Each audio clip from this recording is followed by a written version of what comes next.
मसाजोग गावचे सरपंच संतोष देशमुख यांच्या हत्येनंतर संपूर्ण पोलीस यंत्रणेची झोप उडाली आहे। राज्यात ठिकठिकाणी आरोपींना लवकरात लवकर कठोर शिक्षा व्हावी यासाठी मोर्चे काढले जात आहेत। शिवाय या प्रकरणामुळे राजकीय वर्तुळ देखील चांगलंच तापलं असल्याचं पाहायला मिळत आहे। या प्रकरणी मंत्री धनंजय मुंडे यांच्या राजीनाम्याची मागणी केली जात आहे। पोलिसांनी आतापर्यंत 7 आरोपींना ताब्यात घेतले आहे। दरम्यान हत्येनंतर सुदर्शन घुले याने रेल्वे स्थानकावर एका व्यक्तीचा फोन वापरून यूट्यूबवर देशमुख हत्येची बातमी पाहिली आणि सुदर्शन घुले, सुधीर सांगळे आणि कृष्णा आंधळे या तिघांनी गुजरातमधील मंदिरात लपून बसण्याचा निर्णय घेतला।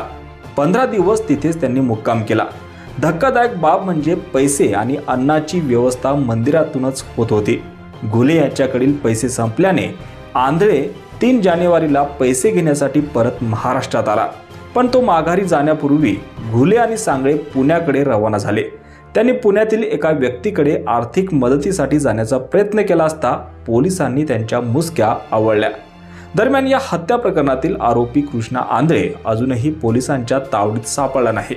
पोलीस त्याचा शोध घेत आहेत।